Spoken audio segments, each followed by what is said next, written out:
Hello and welcome to CIC's April webinar for 2022. And today's topic we're looking at is mood, morale and resilience, starting to understand a little bit about how it is that we affect our moods affect us, and how both of those things have an impact on our work and our well-being in general. My name is Harry Key. I'm the Head of Global Specialist Services here at CIC. Also sit on the board of the EAF and EAP UK, as you can see there on the screen. This session's being recorded, so hello to those of you watching the recording on YouTube, and I'll put a link to the YouTube channel in the chat for those of you that haven't been there before.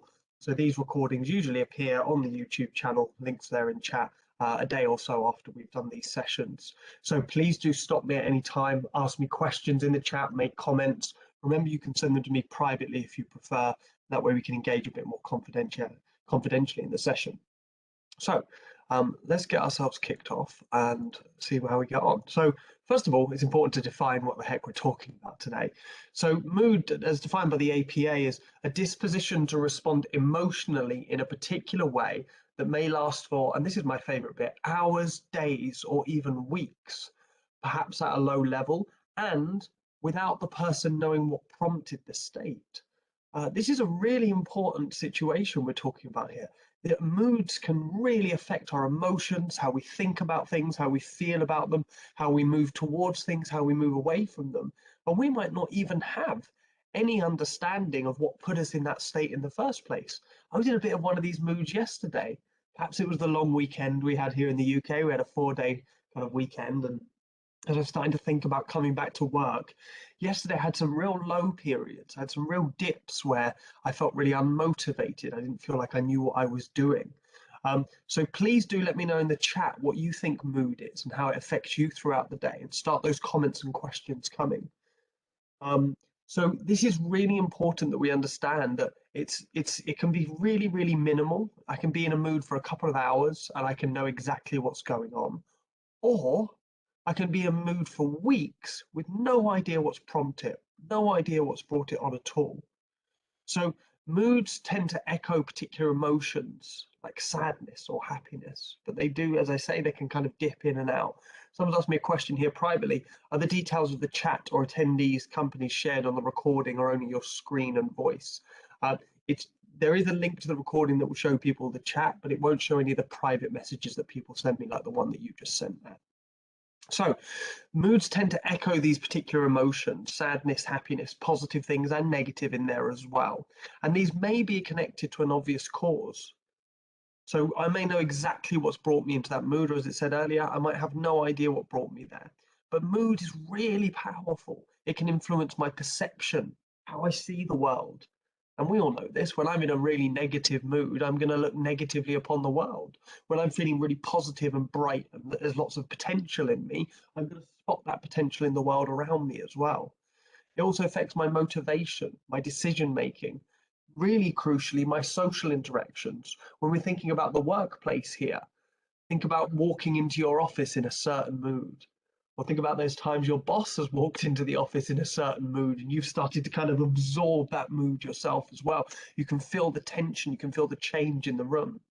This is why mood's a really interesting topic as we're thinking about remote working still, or hybrid working models. What about those people that are working more remotely that don't have that opportunity to pick up on that mood in a room? And it's natural for our mood to shift over time, though we can have influence over our moods. Whereas it can be a bit more difficult to have influence over our emotions and our feelings, with our moods, we do have some power here. A couple of questions coming through in the chat, and I'll get to them when we get a little spot. So thank you, keep them coming. And remember, you can send them to me as private comments if you prefer. Tracy says here, I think the sentence that it is natural for our mood to shift over time, even throughout a single day, is an important factor to remember, especially when dealing with or working with others. Yeah, really good point of view there, Tracy. This is why it's good to try and get to know your team or colleagues as best as possible and pick up on any flags that might need careful consideration. Yeah, I like that idea of getting to know your team well so that you can notice those shifts in individuals, those shifting moods as well. Yeah. Someone said here privately, please share the presentation of this with us. Yeah, I'll share a link to the YouTube channel in the chat again, and you'll be able to see all of the recordings of the sessions there as well, to the person who asked that. Great. So we've defined what mood is. It's this kind of combination of emotion and a state of being that's brought on by those emotions or those experiences. When we're thinking particularly about low mood, it's the emotions that really turns up. It really turns up the volume of some of those emotions and those way we feel. So I also want you to start thinking as we go through this session about when your mood is low, which of these moods and sorry, which of these emotions do you experience more intensely? It can be anger and rage, but it can be some things that are really difficult for us to deal with, like guilt, shame, and embarrassment, or even that one kind of fourth from the bottom there, loss of trust. That's a real key one for moods, is how we trust other people to get involved. Because if my mood's dropping, if I'm being, affected by stress at work, difficult stuff going on at home, difficult realities of the world around me, we really have to understand that we're getting pulled into these emotional states with our mood as well. I've been doing a huge amount of work over the past month or so, as you'd imagine, supporting members of staff working in Ukraine, working with the war, covering it as journalists, things like that. And as we start to get pushed and pushed into more and more stressful situations and our mood drops because we're not taking care of ourselves in that stress, these emotions become so much more intense. They become so much more likely. And it's, yeah, the kind of anger and rage and guilt and shame are quite natural words for us to use, but they're really powerful feelings. Guilt, shame, and embarrassment in particular. I've heard so much of that over the past 4 or 5 weeks from people, feeling guilty about being in a safe position, feeling shame about the privilege that they have. And really what that is just us turning a negative mood upon ourselves. We're trying to pick things about us that we can feel negative about, and that can be really difficult here. Hi, Mirajan. Thanks for introducing yourself. Tracy says here in the chat, I think a loss of trust is a significant barrier for many and a very difficult one to overcome, especially when people are vulnerable. I think you're absolutely right, Tracy. And the more vulnerable I feel, the less likely I am to trust people. If I'm feeling really vulnerable and I'm feeling like I can be hurt by anything at any moment, why would I let this new person come in and have access to my feelings? Why would I have them come in and let them have influence over how I feel? Even let them support me if that's what they're trying to do. And again, this is what's really key with low moods, that depressive state, that sadness that pushes other people away. And of course, that anger and rage can mean that I get in people's faces and push them away. That guilt, shame, and embarrassment can make me undermine myself and feel like I don't deserve their support. I don't deserve their help at all. So paying attention to these moods and these emotions as they come along for us and for others is going to be vital. The next thing I wanted you to do is and let me know how this goes in the chat, is just check in. I think, for most of us, I mean, actually, we've just had 3 or 4 people say that they're dialing in from War Child in Afghanistan and various places there. So nice to see you. But for us here in the UK, it's first thing in the morning. Yes, especially I will slow down. Thank you for reminding me. I do speak a bit fast when I get a bit excited. Sorry. So for many of us, it's a really good opportunity for us to slow down at the start of the day, think about what our mood is, and check in on how we're doing. You might want to go along with me. So have a look at this lady in the slide here. What's she doing? She's touching her neck there. I really like this one, checking in on my body. My body can really hold some information for me, not just about my emotions, but also about my mood, how I feel about today. So take your hands, put them on these muscles on top of your shoulders if you feel comfortable, and tell me in the chat, tell me how these muscles feel. Do they feel nice and relaxed and supple and ready to go for the start of the day? Or are you feeling tense already? Are you feeling like there's some kind of grit or determination being held in your shoulders, like you're walking into a fight or something? It's a really good way of checking in with that body and seeing what kind of score it's telling us. Ashia says it feels great, which is fantastic. How about your thoughts and your feelings? I'll give you a moment or two of silence. Are you listening just to the sound of my voice and looking at the slides? Are you also dealing with some work issues, dealing with emails? Are you having a conversation with someone else at the same time? Or is your head drifting off to other places? Are you being overwhelmed by thoughts, feelings, and emotions? That can be a really good way of checking in as well. Maybe your behaviors. What have you done so far today? What things have you done so far today that would support a positive mood for you? what things have happened so far today that might affect a negative mood for you, that might push you in the more negative direction.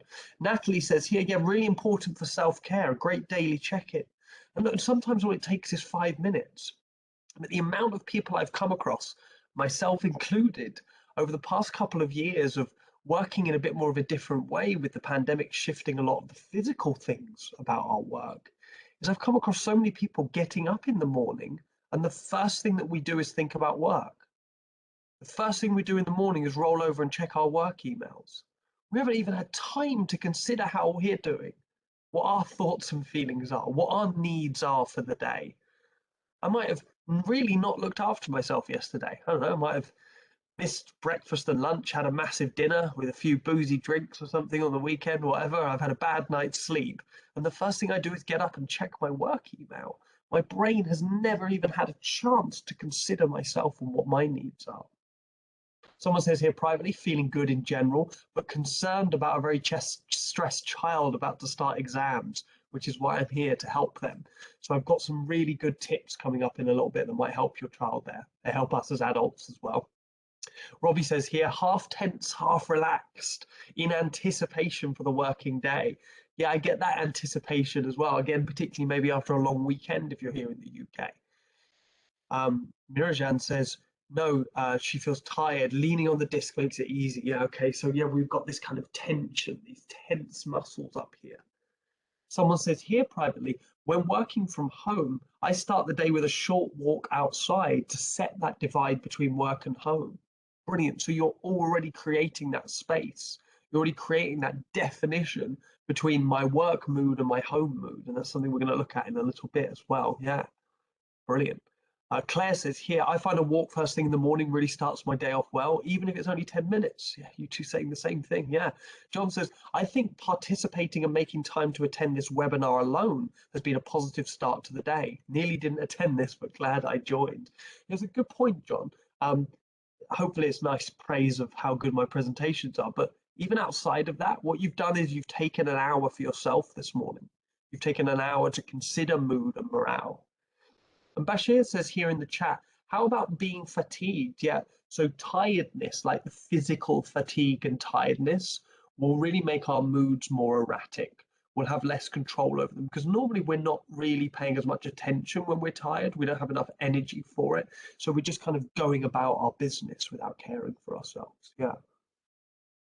Someone says here privately, I work from home most of the week and have been woken up in the middle of the night with work on my mind. I've also sent emails at 3 a.m.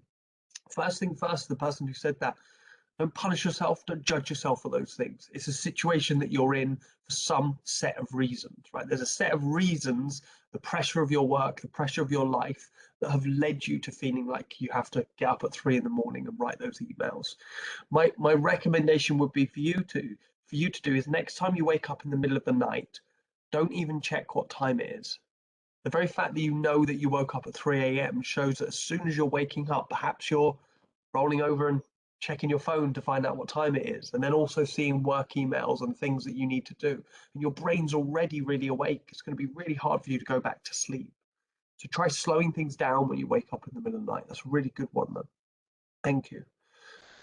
Tracy says here, self-care and reassurance is something that many don't prioritize for themselves, but we promote this to others. Yeah. I spotted a trigger this morning that gave cause for reflection on past experiences. I took a few minutes to do this reflection and it helped. Triggers from past experiences can impact heavily on mood and mindset. And of course, more often than not, our triggers are usually only known to us. Yeah, it's a really good way of putting it, Tracy. Look, I might meet someone, might meet one of you, entirely new, someone I've never met before in my life, but maybe you look like someone from my past. Maybe you remind me of a really positive person from my past, so that draws me closer to you and I feel trusting of you. Or maybe you trigger some memories of some really difficult things in my past, and that makes it difficult for us to kind of engage with each other. And that can happen with all sorts of things that we're doing. It might even happen with pieces of work that you're doing. There might be bits of your work that trigger these difficult past memories. Yeah. Someone says here privately, RE Ukraine, I try to watch as little news as possible. Beyond giving what I can, it's out of my circle of control. I know I'm kind of avoidant, but I have to limit the distress I expose myself to. Compassion fatigue is common in my job as a counsellor, so part of my self-care is to limit how much extra distress I let in. Written when you mentioned Ukraine, so forgot to press send. Yeah, it was an important point. You're talking here about being able to look after yourself and care for yourself. And by the way, watching the news 24 hours a day doesn't make you any more involved or any more helpful of a cause like a war than anyone else. It is the little things that you can do within your control. Sitting and absorbing the news is you not helping anyone. It's okay. You'll be okay. It's easy to think that we have to judge ourselves based on what we others are doing. And because the news is there 24 hours, it can feel like we should be watching it 24 hours, but it's not normally the case. Bashir says here, is there any difference between tiredness and fatigue? Not really, no. They're quite interchangeable terms and words, and they're used in the same way. But if you are feeling tired or fatigued, one thing that I like to do is try and split it out and think, okay, where is the fatigue? Where is the tiredness in my body? Do I feel it in my shoulders, my legs, my head? Is my whole body feeling heavy? Or do I feel that tiredness and fatigue in my mindset, in my mood, things like that? Trying to split those things out can be really useful. Someone says here, do we have types of mood or morale considering different contexts and situation? Yeah. Well, in the countries in conflict might be different from countries on conflict, or can be completely different from the countries that are not in conflict. Yes. So the context and situation we're in is massively impactful of our mood. Our mood takes in everything from our surroundings, all the sensory information going on. So we'll look at that in a bit more detail in a bit. Marianne says here, in such situations, if I'm out, I go for a drink or coffee to feel better. I feel good. If it is better, I take leave because I cannot transfer my negative energy to my colleagues. If I go to the office and do effective work, I cannot go to rest. I see. So you're talking about there having kind of limited capacity. And that's really true. Human beings, we do have limited capacity on a daily basis. Sometimes I might have done all the work I can or done all the socializing I can for a day. Yeah. Someone's saying here privately, I'm still adapting to not having a regular commute. It was my way to get into and out of thinking about work. But without that, there's no real break anymore, especially with a busy workload and a stressful job. I agree it's hard to stop working. I feel now home is my office most of the time, that I should be working at all times. Yeah, that pressure, we call that kind of productivity guilt. It's a bit of a kind of concept that's come out of this hybrid working with the pandemic. Yeah. Yeah. And then someone says here privately, I'm 51 and I feel the world has sped up dramatically. It's hard to keep up with this. You can feel like a dinosaur. I'm, not quite 51 myself, but starting to feel that pace of the world outpacing what my brain is capable of. Yeah. But look, I am, as one human being, are never going to have the same capacity as a community, as a group of people, a society, as a whole humanity. I think that acceleration is down to how well linked in with you we are. Is how we're really well connected with each other. I don't have to be up on top of all things. I just need to be aware of what's going on around me. Someone said here privately, I agree with the 51-year-old person, and I'm 58. So there we go. So how do we better understand our moods? I wanted to just talk us through a little process here. And you can do this while we're talking. We can identify our mood. So check how you're currently thinking and how you're currently feeling. I like to imagine like a kind of needle. Is it swinging towards the positive or is it swinging back towards the negative today? Where do I sit in my mood at the moment? And today I'm probably somewhere in the middle. I'm quite positive normally. I was looking forward to today and looking forward to this presentation. But I also know that that's made me blind to what's going on for the rest of my day. So I might have some surprises coming up I haven't prepared for. So yeah, I'm feeling kind of in the middle somewhere, but a little bit of trepidation about what's coming up next. So can you check on that thinking for yourself? You do that while we're talking, especially if you can put these feelings into words out loud. And to the person who asked earlier about their teenager, this is a really good way of starting to talk to them. Just saying, look, I know your exams are coming up. It's a really stressful period. So on a daily basis, why don't we, while we're having breakfast, talk about your mood? Talk about, are you looking forward to doing your work today? Or are you feeling really nervous about it or what? And helping them to put those feelings into words. Adults, we need help with this too, by the way. Some of us can find it really difficult to put our feelings into words. And I especially saw when you were all introducing yourselves, there's lots of people here that are in positions of supporting other people. And perhaps that's why you came to this session. You work in HR, maybe you're a mental health first aider or a mental health champion or something. It's really nice when we're thinking of others, but don't forget to check in on your own mood too, particularly if you're there to support others. And then we can accept how we feel. All emotions are allowed, though some can be really, really confusing. The question I like to ask myself is, do I need to hold on to this mood? I ask myself this particularly when I wake up and I'm feeling really negative about work or life or things in general. Just think, do I need to hold on to this mood? What's it helping me do? Because sometimes that mood is helping me spot the negative stuff that I ignore, the stuff that I've pushed to the back of my brain. Sometimes it can be quite helpful, but do I need to hold on to it?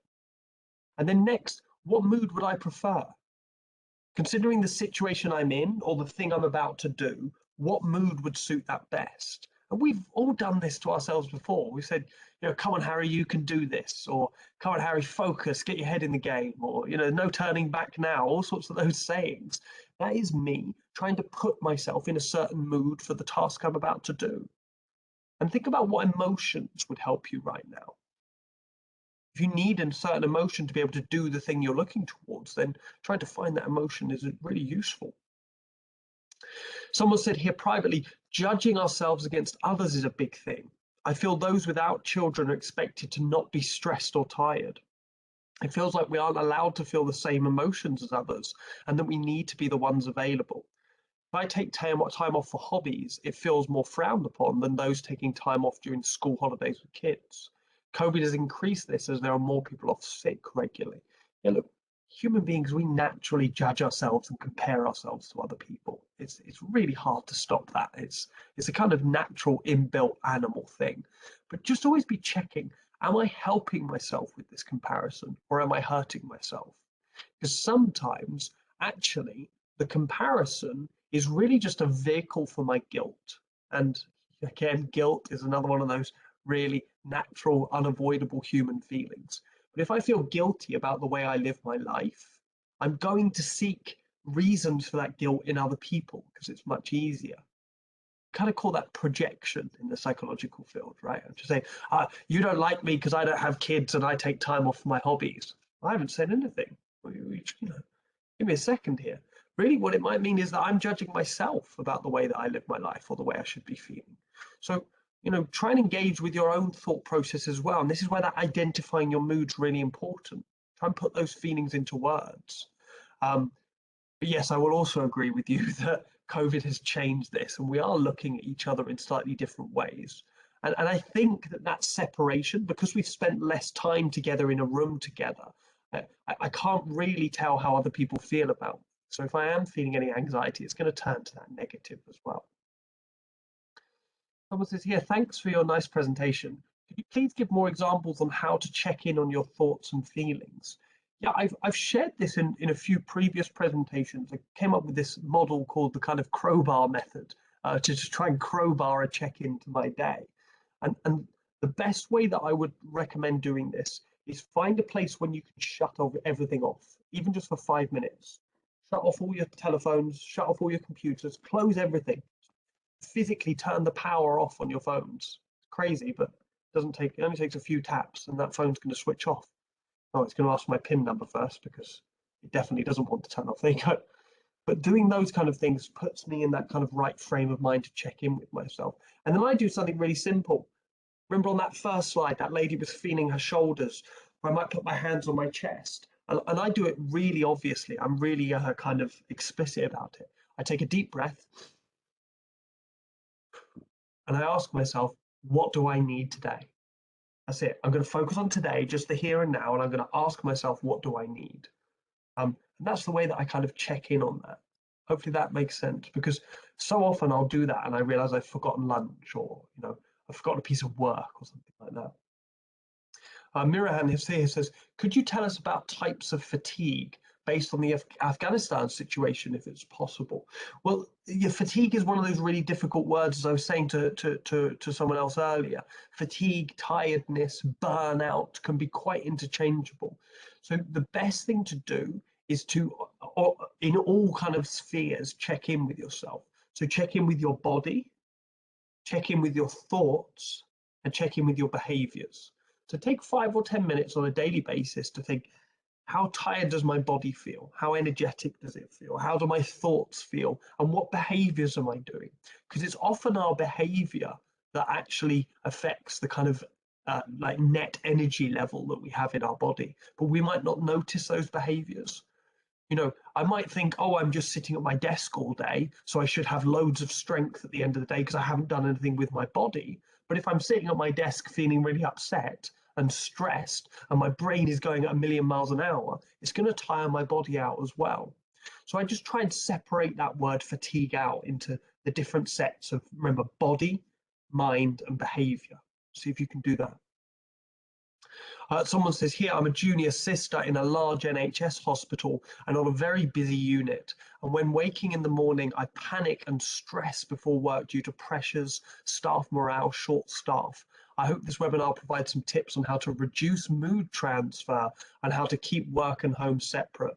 My mood currently is nervous but calm. Thank you for sharing that. Well, first of all, if I'm talking about mood transfer, if I'm talking about my mood affecting other people, just talk to them. Best thing that I can do is talk to people, tell them how I'm feeling, make it clear if there's something really negative going on for me today, that it's about me and it's not about them, particularly if I'm in a position of seniority. One of the worst things I can do if I'm in a position of seniority is walk in with that black cloud over my head and not say a word to anyone. I can guarantee you that will pass a very difficult mood onto everyone that reports into you. I've been there. It's really difficult feeling. So yeah, being explicit and talking about our moods is really important. And about that keeping work and home separate, it is about routine a lot of the time, but also briefing and debriefing with your team. You know, if you're working as a junior sister in a large NHS hospital, you might not have a huge amount of time on shift changeover, but try and find some time around the start of shift and end of shift as close as possible, just to check in with yourselves and your team, brief and debrief. So much more difficult when we all get into work at kind of different times. We don't even really interact with each other. It's going to be really difficult to moderate those feelings. Tracy says here in the chat, I believe that acceptance instead of battling and beating ourselves up or feeling out of sorts is half the battle when responding to our emotions. It's normal to not feel normal, and it's okay to not be okay. Yeah, really good way of putting it. Thank you, Tracy. Fran says, comparison is the thief of joy. Yeah, I've never heard that saying before, but I like it. Someone says here, how do we stop judging ourselves and comparing against others? It's a good question, but as I said earlier, it's a natural human thing that we do, is judging ourselves and comparing against others.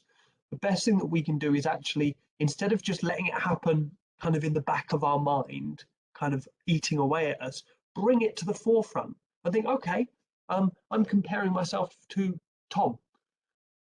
What's Tom doing that I'm thinking of? Why am I really focusing on what Tom's up to? His work. Well, he got a promotion last year that I really wanted. Maybe I'm a bit jealous of that. Maybe I think I could do that job really well. What does that tell me about me? It tells me I'm confident in my abilities. There's some gold in there, something I can dig out. So it's just about being really explicit about those judgments and comparisons. And if I find a judgment or a comparison getting in the way of my relationship with someone, just trying to do something for myself. Just trying to kind of bracket that and take it over here and think, okay, actually, I'm finding it really hard to get on with Tom. Maybe I need to have a little think about, what position I'm putting him in my brain. Hopefully that makes sense. Oh, cheers, Mirahan. Darren says here, I'm a well-being champion for the business, and every meeting I now have, I have a check-in, check-out session. Not laboured, 10 to 20 seconds only. Up to now, this has worked. Yeah, setting the scene for people. Really, really useful. Someone says here privately, I find working from home great as I'm not affected by the moods of others and their negative conversations. Yeah, it's a really good way of putting it. Got a few more questions in the chat and I'll come back to them in a minute. Because it seems like we're talking about mood at work, so I wanted to come on to this bit actually. And you can see my 2 questions for you in green here. So keep your answers to these comings. What does your work do to your mood? And what does your mood do to your work? because our mood has a huge impact on our work, how we do it, how we feel about it. Our work can also have a huge impact on our mood, as I say. And our moods can also affect others and their work. A few of you have talked about this already as mood transfer. There's that kind of walking in with a certain intent or a mood. Now, what we do know is that with low mood at work, we're less likely to look after ourselves, actually take proper breaks and reward our successes. We're much more likely to be hard on ourselves, judgmental of our abilities, pushing ourselves even further unnecessarily. And remember, this is not all about peak productivity. I'm not trying to turn you into this kind of emotionless robot that gets 100% of their work done with 100% efficiency. What I'm talking about is having a good mood at work to allow ourselves to be slow, careful, thoughtful, generous to others, things like that. Let me know in the chat what you think about these things. Someone says here privately, sometimes holding on to a negative mood seems like a risk-averse approach and prevents disappointments. It's difficult to get out of this mindset, but I have done a lot of work to try and visualize successful outcomes. I'm really interested in the way you put that. Holding on to a negative mood seems like a risk-averse approach. My mood doesn't have a huge bearing on how risky something is. It has got a kind of huge bearing on how invested I am in it. But I can almost guarantee you that if I'm negatively invested in something, i.e., if all I'm looking at are the negative outcomes, I'm much more likely to end down that route.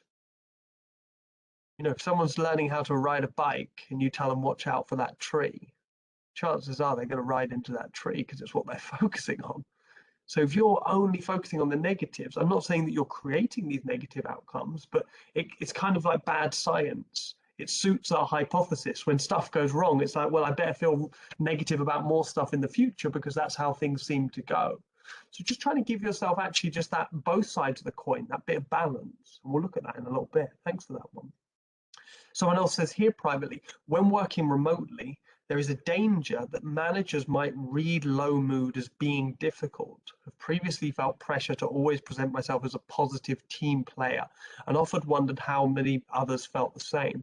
Yeah, and this is really difficult because it's like I don't really want to be honest when I'm in a low mood, but if I can't share that I'm in a low mood, people might interpret it in many different ways as being difficult or as not being motivated or whatever it might be. My recommendation, yeah, is to speak to your manager, particularly if you're someone that suffers with persistent states of low mood. It's much better if your manager is aware of that and can understand it. Bashir says here in the chat, could you please provide some solutions for transferring the mood or keeping good mood in Afghanistan as far as you know about the situation? Well, keeping good mood, I think, again, is a bit of a judgmental approach. So I'm assuming that I'm always going to have control over my mood. I'm not always going to have control over it. But keeping in good mood is probably in crisis situations like you're talking about in Afghanistan, it's about continually feeling productive. Now, in order to continually feel productive, I also need to get a certain amount of rest. So my recommendation around transferring the mood and things like that is thinking really carefully in really boundary terms about what it is I'm doing and when I'm doing it so that I can care for my energy levels. When we're talking about a crisis or survival situation, it's much more important that we consider our energy levels on a daily basis and making sure that we have enough, basically enough power in our body to keep going. Oh, cheers. Someone says here privately, fatigue is unique because it is a feeling of constant tiredness or weakness. It could even be a sign of a serious condition, as you say. So it's quite important to distinguish the difference rather than it being the same as tiredness, which is consequential, can be one-off. Thank you for sharing that. Yes, so there are some definitions that will put fatigue and kind of tiredness in a different bucket. The difficulty comes with that language being so flattening. So yes, I think if you are feeling fatigued on an ongoing basis, if you're feeling it regularly on a daily basis for even just a few weeks, that could be a sign of a more serious condition. So if you are feeling that nothing you do can change that tiredness or that fatigue, That's a really good thing to check in with your doctor. And thank you to them for the reminder, that person who said that in the chat. So this here, if someone shares judgments of others, how do we respond? Honestly. If someone shares an honest judgment, I respond honestly. I think it's the best way of dealing with things. It's tough. It's some of the hardest conversations we'll get into, but yeah. Bashir says here, and could you please talk about underestimating of ourselves? Well, that's about low mood. And actually, I'm going to share some things that support positive mood in a moment, which might be quite useful. But yeah, if I'm underestimating myself, or if I'm underestimating others, or if I'm, expecting the negative, that's about kind of low mood and stuff. Natalie says here, reward your successes. I have a smile folder to reflect to lift my mood. I love that idea too. Yeah. Someone says here privately, working from home, it's hard to keep up the motivation and focus affects my mood. Yeah. That's really interesting. Yeah. Someone else says here privately, I can busy myself during the day to cope with moods, but waking at night, I can't cope and go over and over things, creating rage and anger. Do you have a coping mechanism to help?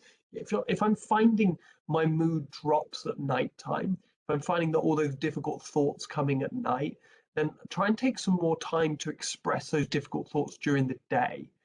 You said here I can busy myself during the day to cope with moods. So if I'm busying myself, I'm just trying to kind of keep those moods away. Actually try and let them in a little bit during the day when you've got a bit more energy, you've got a bit more power.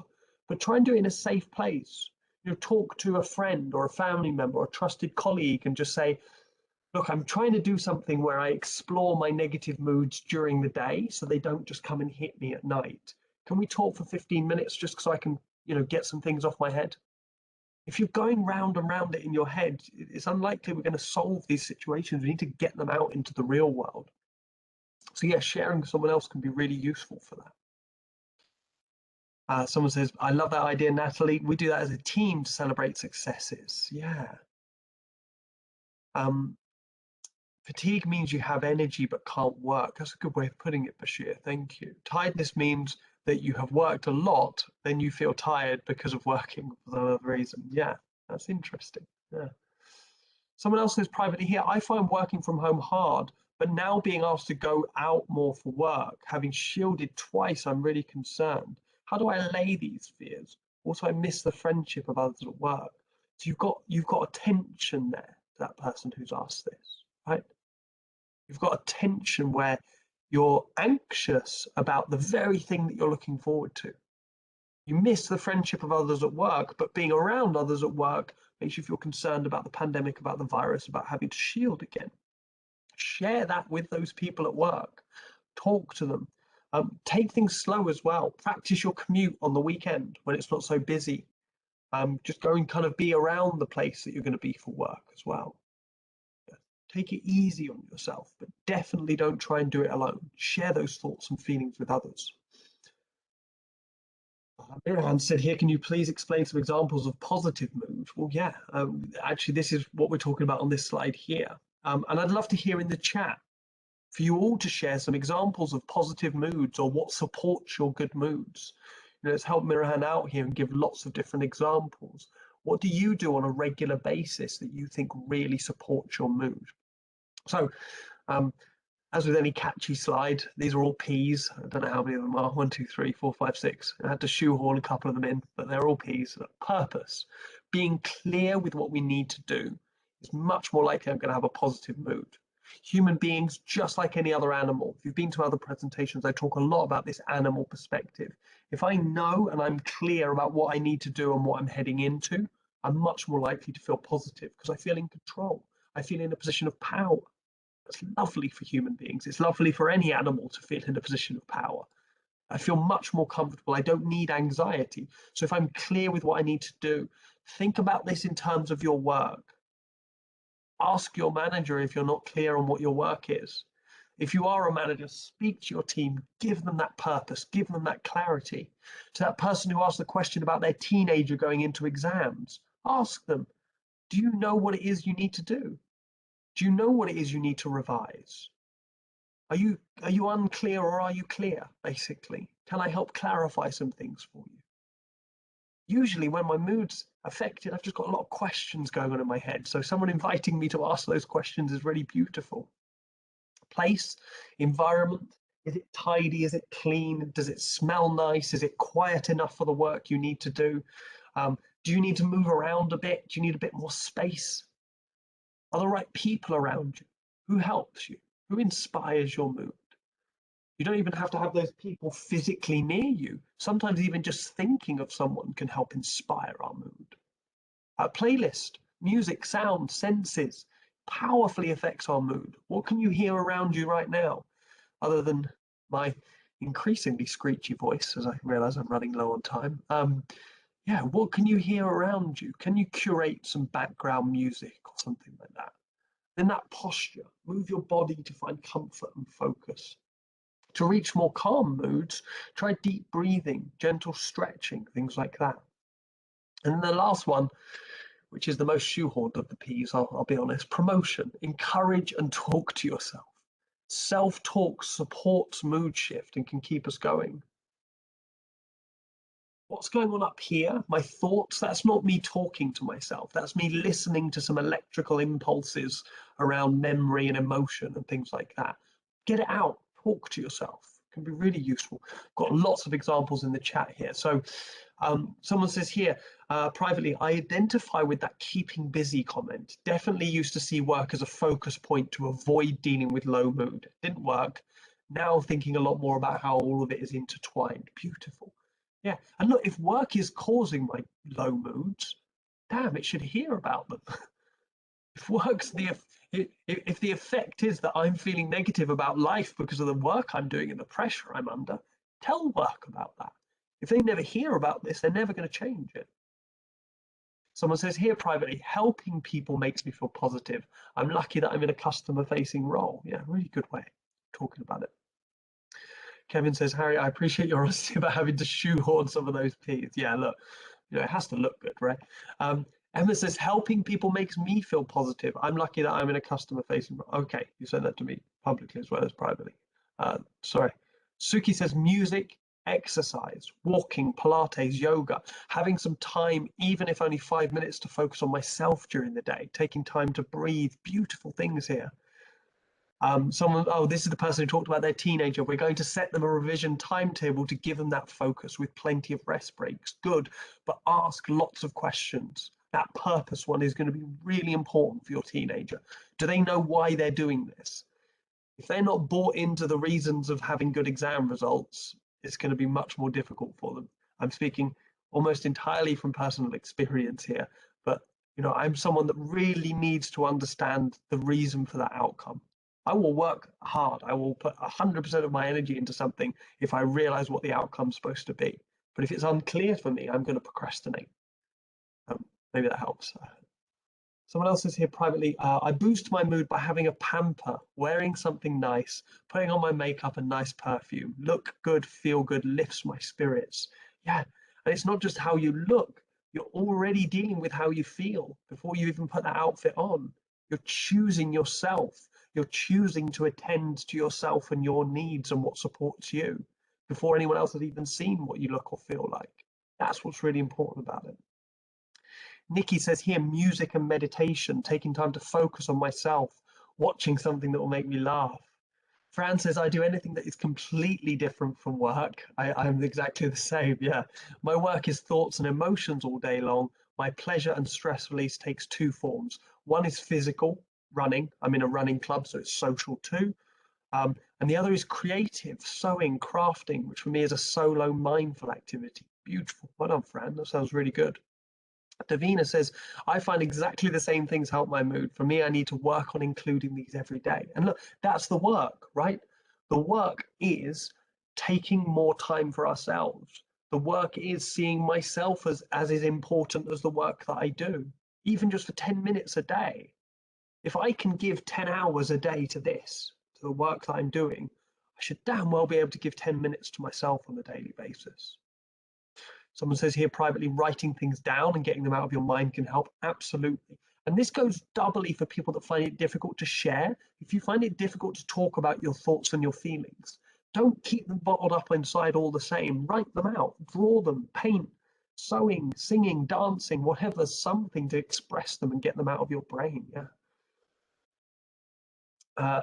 Someone says here privately, if it helps, you can replace promotion with pat yourself on the back. I like that. I'm going to change that. Thank you. Someone says privately, I appreciate your answers. That's cool. Maru says, how can we be in a good mood at work to have acceptable confidence on our performance at work? Well, I think it's a combination of all these things you can see here on this screen, really, Maru. It's having conversations with your managers, I think, to be clear on your purpose, first of all. Am I doing the right thing? What is it you need out of me today, boss? What do you need me to produce? What do you need me to show you this week, this month, whatever, this quarter? And then the place, what control can you have over your environment, and just work your way through these things. Just looking at your day to day and thinking, am I clear in my purpose today? Do I have the people around me that I need? Can I control my physical environment a bit more? And can I, pat myself on the back for some of the positive ways I've dealt with this in the past? Marahan says, thanks. Sometimes these situations, good mood do not work as it's not useful. Afghanistan is one of the saddest countries in the world. Yeah, absolutely. But a good mood doesn't necessarily mean I'm walking around enjoying myself. A good mood can be the appropriate mood for the situation. It can be sadness with productivity. It can be the reality of the situation with what I'm trying to make out of it. Someone says here privately, if you don't know the purpose of what you do, it's the same as you starting traveling without having a specific destination. Absolutely. And if we get lost, we then start blaming ourselves. Someone says here privately, although working from home, I still get ready for work, wear work type clothes, put my makeup on. I feel mentally ready then. Yeah. Bashir says here, one good way to keep a good mood is talk to someone you feel relaxed with. Might be a wife or him or her, anyone other. Yeah, finding that trusted person that you can share your thoughts and feeling with. It's not so much that they're going to do anything with these thoughts and feelings, but it helps us process them. It helps us get them out of our brain. And then how to unstick a negative mood. This is a bit of a tough one because it's really personal. Really personal, all of this, and I'm trying to boil it down into, here's my U's instead of my P's, but I'm trying to boil it down into kind of bite-sized elements. Unsticking negative moods is one of the most difficult things out there. I'm not going to sugarcoat it. This is why depressions can last months, years even. We get stuck in a low negative mood very easily. So just on a regular basis, try and stop. If you notice yourself being in a really negative mood, looking negatively at things, stop, breathe, distract, aim to break that train of thought that it's creating. Instead of trying to go from negative to positive, I'm not trying to turn things from sad to happy. What I'm doing is trying to create space between moods. I've noticed I'm in a mood that's not helpful for me, so I need to take a break from that. And that space is more often easily, gosh, that's a heck of a sentence. That space is, for me, easiest to find in the present. It's much easier for me to find that space right here and now than it is to think, well, what can I do this evening? What can I do this weekend? What can I look forward to? Because by the time I'm there, I'm already in that negative mood. So I'm not going to take advantage of those times. So it's about finding 5 or 10 seconds to go, okay, let's just try and get a bit of space from this mood. Let's try and sidestep, put the mood over there and put me over here for a second so I can inspect it. It can help to do this physically. Change your posture, get up, move around. Movement highly influences mood, as so many of you have said here in the chat about exercising, walking before work, things like that. And then take some time to unwind. Sit quietly. Try to breathe and stay focused on the breaths. It's a good time for some self-talk, that thing we've spoken about earlier. Kimberly says practicing mindfulness helps with that. Yeah, that's what I'm talking about here, I think, with that kind of focusing on our breathing, staying in the present. You notice your negative thoughts and can see them for what they are. They're just thoughts. Otherwise, it's very easy to spiral, as you say there. Yeah, I really agree with you there, Kimberly. It's a really good point of view. Cool. The last couple of things I wanted to talk about are just, trying to see that other side of the coin when we're feeling really negative. Because when our mood is low, it's very then easy to look at the low in everything. So it can send it even further, right? The best example I have of this is stubbing your toe, right? If you're walking along and you hit your toe against the side of a table, then everything is terrible around you for a good 10 minutes sometimes. That table, I want to snap it in half. The cup of tea I was holding, I want to smash it against the wall. You know, everything is bad. My foot hurts. Oh, I'm terrible. Then I start blaming myself and thinking I'm clumsy, I'm stupid, I'm dumb, I don't even know how to walk around my own apartment. All of those kind of things. But if we can find a little bit of a breather, a little bit of a break from that, as Kimberly says, something kind of mindful. First of all, think of the incredible resilience you've shown in your life by getting this far. Think about, I mean, forgetting other difficult things going on in the world, even just throughout a health pandemic, a health crisis. All that's asked of us, the only resilience that's asked of us is to survive. Just try and check in at the end of the working day. When you look back at your day, do you see all of the work that you've achieved, all that you've done? Or do you look back and see all that you didn't manage to do? All of the emails you didn't respond to, the work that didn't get finished? If looking back, all you can see is the negative, we might need to change our perspective a little bit. And talking to other people can really, really help with that. Yeah. Emma says, some people are very good at bringing you out of a low mood. They just naturally say the right things. Yeah, I've got a few of those people in my life, thankfully. The other thing I will remind you to do just before we finish is to keep learning new things. Improves our self-esteem, it keeps us connected, involved, helps us adapt to change, find meaning of our life. And consistent learning has been shown to prevent depression and low mood. Just learning new things, keeping that brain active. We are much more likely to feel negative about things if it doesn't feel like we can change them, basically. If it feels like today's crap and tomorrow currently looks exactly the same as today, and so does Thursday, and so does Friday, and I might get a break on the weekend, but then whoop, we're back to Monday again and it starts again. So just thinking about that. Start small, read a new book, research something that you've always been curious about. It's really good for dealing with procrastination as well. And then my favorite topic, because we've been talking about fatigue and tiredness and mood and energy levels, is sleep. All of this is really going to be so much harder if you haven't had a good night's sleep. There's a few of my favorite tips here on the screen. They're all from this book called Tired But Wired that I refer back to constantly. Dr. Ramlakan writes beautifully about sleep in it. But just try and pick one or two of these if you're not doing them already and start them off. Let me know at the end of this, we've only got a few minutes left, but if you have any questions about sleep and things like that. Number 5 is my favorite. It's the best one related to mood in here. If you wake up in the middle of the night and you check the time, that's going to affect your mood. It's going to affect your energy levels. It's always really telling when someone says, I find myself waking up at 3 a.m. in the middle of the night. Well, how do you know it's 3 a.m.? Oh, because I check my phone to see what time it is. And then I start playing on my phone, trying to play a game, or I see emails, news alerts, bits of information. All this, well, this doesn't tell me anything because you saw me turn it off earlier. I've got a spare. All this does is tell me what other people think. It doesn't tell me what I think. All it does is tell me other people's perspective, other people's point of view. I might have some reminders in there that are reminding me of things, but that's just about it. Try and stay away from that when you're trying to rest. Rest should be about what you need.